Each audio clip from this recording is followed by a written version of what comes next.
What's up, YouTube? This your boy bigboyfactsjonnytv, and tonight I'm gonna give you guys my AEW Dynamite review and highlights. So if you guys are new to the channel, make sure you guys hit that like button. It helps you to algorithm. Make sure you guys watch this full video before you connect with me the right way.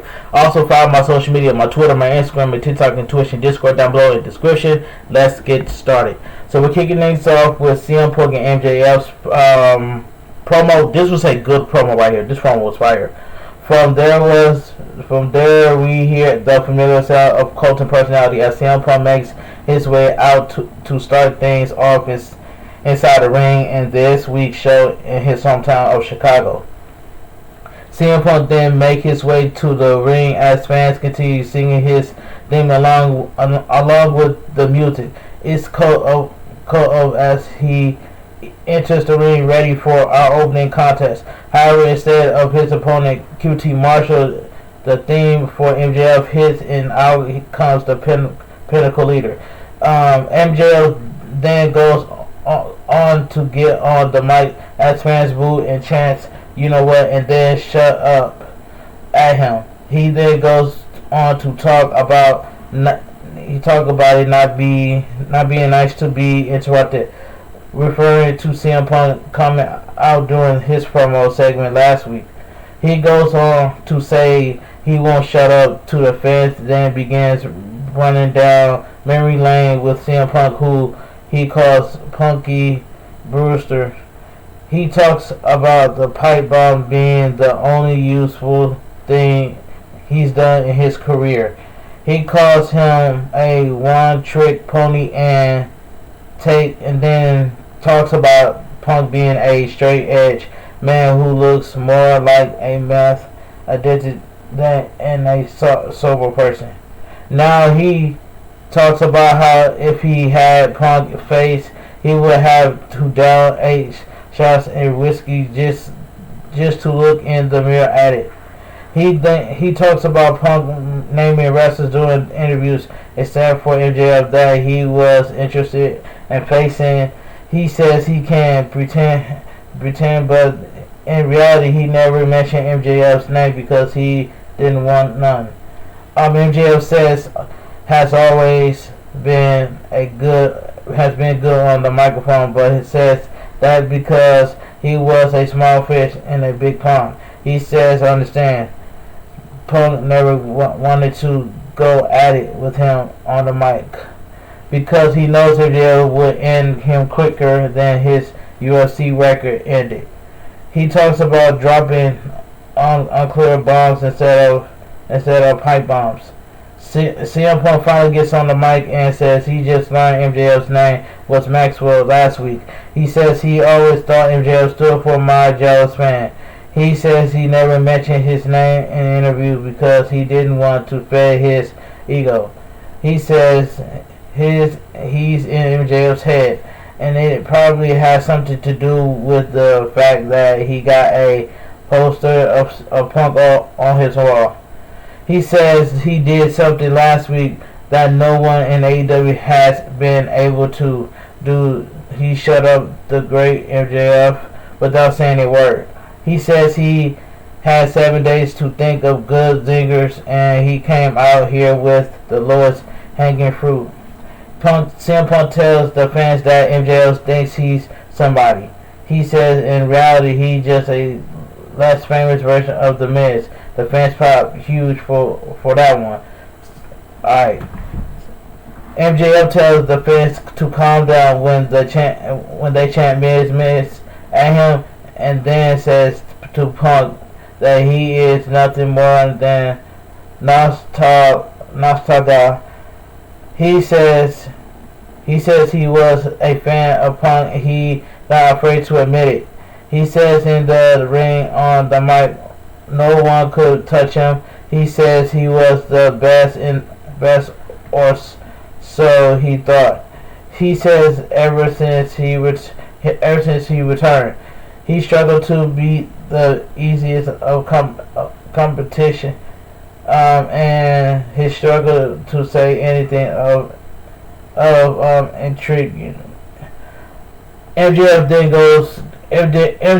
then gets close to CM Punk and tells him that his breath smells like you know what. He says that's probably because he been kissing a lot of you know what lately.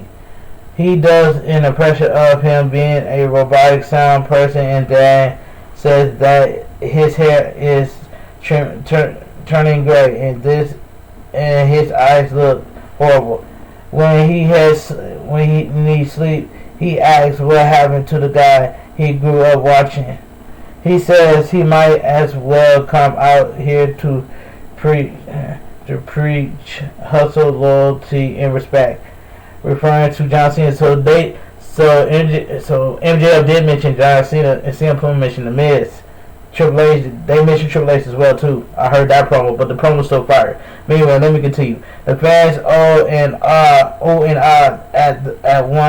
one asked MJF, then calls CM Punk Mr. PG and says he can't see through him. He does the "you can't see me" gesture, and then Punk tells he only came back for the money. He talks about Punk mentioning he couldn't change the business for his coach.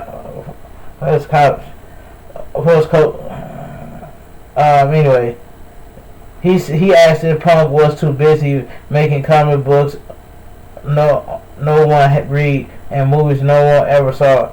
He asked if the real reason was because he was scared he couldn't hang anymore. He questions if CM Punk could ever hang in the first place. MJF goes on to tell Punk that he should be scared. He says in the other company he was viewed as a cult hero because he was held down when he should have been number one. He says now he's here in AEW, where he has the chance to prove everyone right. He questions if he really can, and then asks the fans if they think he can. The fans should. He tells Punk deep down he knows during his career he has been second best. He says whether it was John Cena or Triple H, he was never quite up to sniff. He goes on and assures him that now he's sitting in his ring and in his company, things will be the same. He says he claimed to be the best in the world, but then gets in his face and says, I'm better than you, and you know it. Alright, the two just stare at each other for a bit, and then CM Punk lifts his mic up and tells MJF that there's some truth to what he just said. He says he's not gonna lie, not even to MJF. He says he never lied to the people. He says he didn't know if the fans will remember and still care. He says he wasn't sure if he still had it. He says he's not scared any longer. He then certain not scared of MJF. He says the timing might not match up, but he was selling out Madison Square Garden when MJF was marketing out for Roses, Dr. O'Donnell. CM Punk says the last time MJF sung and danced in here, he was featured in the New York Times. He says he was going to make the New York Times again, but this time it will be in the actuaries.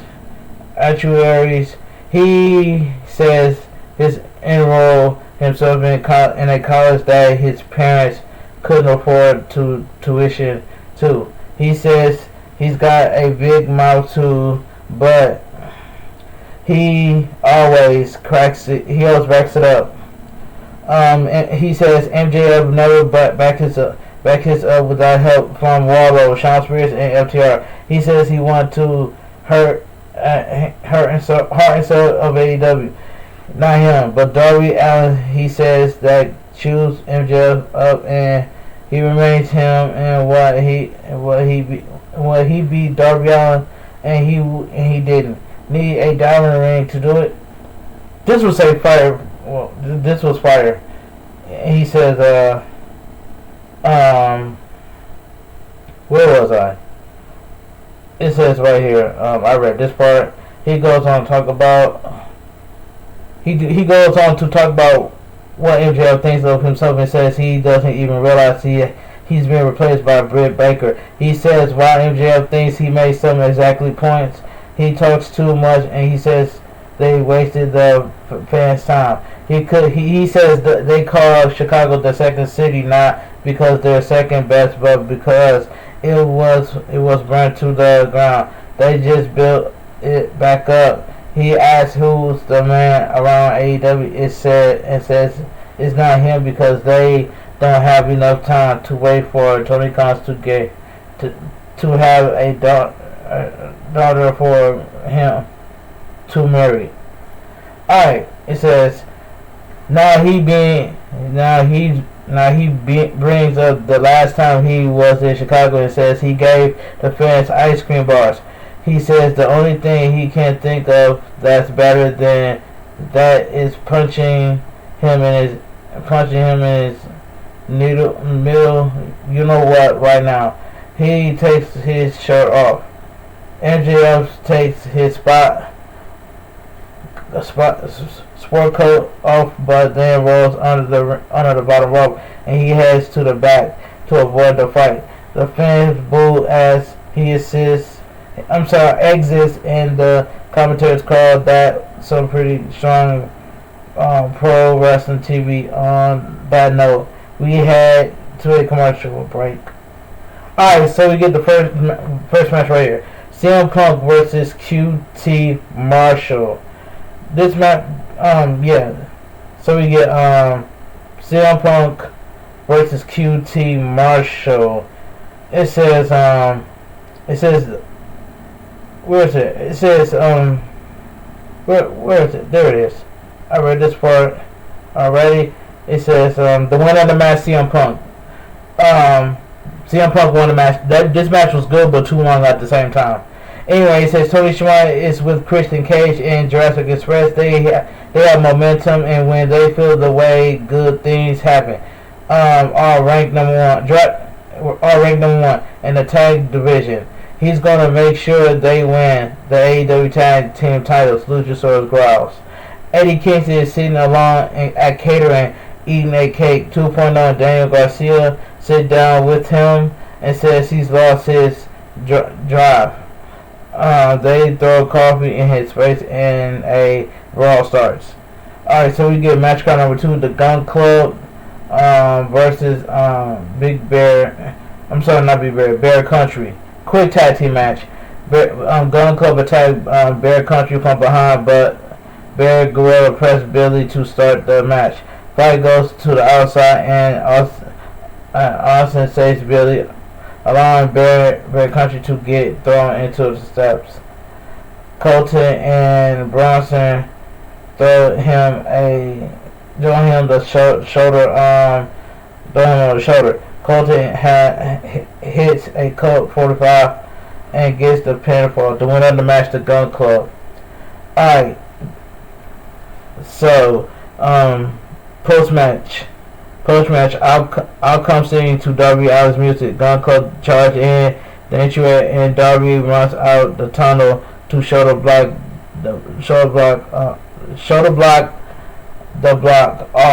off Austin back in the ring. Billy and Colton powder.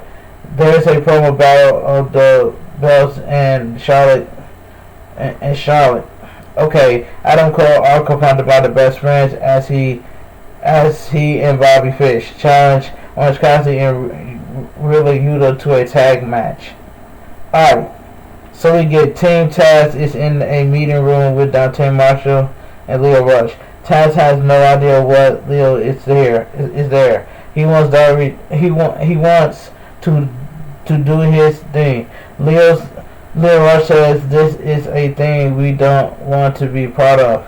But Dante stops him and signs the contract in a shotgun move before eating a snack from Hooks. Alright, match card number 3. AEW TBS Women's Championship Tournament quarterfinals match. Jamie Hayter versus Thunder Rosa. This was solid. Jamie starts the bout off mostly in control, but Thunder Rosa shows she's a top competitor. Rosa starts feeling the momentum with some running knees across the ropes before leaping onto her. He head through the ropes. The fight goes to the outside as Rose hits a basement drop kick. Jamie Hayter throws Thunder Rosa into the ring post, and we had 2 picture-in-picture. Thunder Rosa hits several more drop kicks, wrenches against Jamie Hayter, including a missile drop kicks. Soon the Bell fights to their feet and trade shots. Both Britt Baker and Reebok try to distract referee as Rosa has a standout head and arm submission on Hayter. Hayter taps, but the referee doesn't see it. Britt attacks Thunder Rosa, but entirely kicks Hayter. Rosa fights back and gets Hayter in a roll-up for the win. The winner of the match in advancing, Thunder Rosa. Post-match, Jamie Hayter is clearly mystified by Britt's actions. Chris Jericho is with Alex Marvez. He talks about to talk Marvez with the Steely Dan fan before being interrupted by Garcia in 2.0. Jericho knows of Matt Lee's very square head. He tells them to never interrupt him again, and the trio walks off as Jeff Parker tells Jericho to watch his mouth. Friendsgiving is being had by Britt Baker with Tony Schiavone reboot. Tony reveals that Britt has a Black Friday deal match on AEW Rampage against Rio. If Rio wins, she gets an AEW Women's title shot. Britt is very upset and therefore no DMD. So we get match card number 4. Colt Cabana versus Bryan Danielson. Decent match. The two starts off wrestling slow and methodical, then begins the AMP with some Danielson kicks. That gets some boos from Chicago. Colt Cabana chance. Cabana soon gives Bryan Danielson a boom elbow. Bryan Danielson catches him with a release German. More boos running drop kick in the corner. He pinton kick. Follow Bryan Danielson grabs the face of Colt. Colt eyebrows Bryan Danielson off the top and hits a moonsault. A two count. Bryan Danielson chokes Colt up for stump Colt. He rolls Colt over flexing and in the ring. Label block trap Colt trap. Alright, the winner of the match, Bryan Danielson. It says post match, Bryan Danielson calls the crowd fickle because of their reaction to him.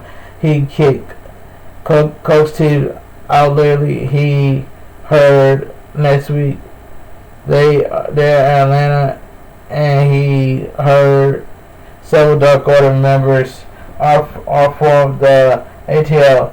He kicks their heads and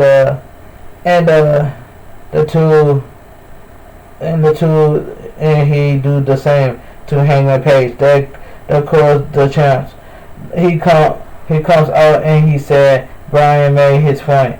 Hangman challenged him and now Bryan Danielson says of course he'd do it that after he had a match that not Cowboy you know what that crowd Cowboy you know what. Hangman then offers to give him the first shot. Bryan is insulted and slaps across the face. It says slap across the face. Challenging him where now Bryan Danielson says of course he'll do it. He had a match that Cowboy you know what. That's Cowboy you know what. Hangman then offers to give him the first shot. Bryan is insulted and slaps Hangman. They fight out and Hangman almost gets him with a buckshot. But Bryan Danielson powers. Alright, the winner of the match, Bryan Danielson. So we get the main event of the evening. 8-man tag, Malachi Black, FTR, and Andrade versus Cody Rhodes, Pac, and the Luchasaurus. Good tag team match. It was good. Good tag team match. Match starts and Cody gets a shoulder tackle by on Dax. Dax goes for a slingshot suplex and covers it. Cody avoids it for his pretended ground uppercut. Cody throws his belt in the crowd. The crowd throws it back. Cena style, and Andrade take it and throw it under the ring. JR knows that it is MJF's. I'm sorry, why I keep saying JR? JR knows that it's going to be talked about. Alright, Penta and Cash battle it out soon. After Andrade joins the fray, he and so does Ray Phoenix. Big kick to Andrade on the apron, and Ray has his through the ropes and the ropes to hit a drop kick. Another kick by Ray. Cody soon tags himself in from Penta and Cody who gets triple team in the opposite corner to cheer from Chicago. Ray goes on a major flurry of athleticism to pop the Windy City. Heels trip by Malachi Black into Ray, and we go to picture-in-picture. Penta goes on a flurry of his own. Back from breaking, he nails a backstabber to Andrade. 2 count. Crowd is heating up. Shotgun drop kick to Dax by Pac. He clears all 4 opponents for a leap over top. On top of them. The real story happens when Art and Toll gets involved. This opens up the LBS to get some offense in. Malachi Black gets Black Miss from Pac, and it opens to for the pinfall. Alright, the winner of the match, Malachi Black, FTR, and Andrade. This was pretty good main event. This was pretty good. And AEW goes off the air. Alright, ladies and gentlemen, I'm going to say this. Comment down below what you guys think of AEW Dynamite tonight. To me, I'm saying it was a pretty good show. I'm saying it was pretty good. But I did enjoy CM Punk and MJF's promo. That promo itself was fire. And that's all I got to say from there. But anyway, if you guys enjoyed my AEW Dynamite review on Hearts, please watch this full video and hit that like button. Helps you to algorithm. Make sure you guys watch this full video. Make sure you guys watch this full video before you like, comment, share, and connect with me the right way. But anyway, follow my social media, my Twitter, my Instagram, and TikTok, and Twitch, and Discord down below in the description. And I'll see you guys next in my live stream. So I hope I see you guys in my live stream tonight. So this your boy bigboyfactsjonnytv. I'll talk to you guys later, and I'm out of here.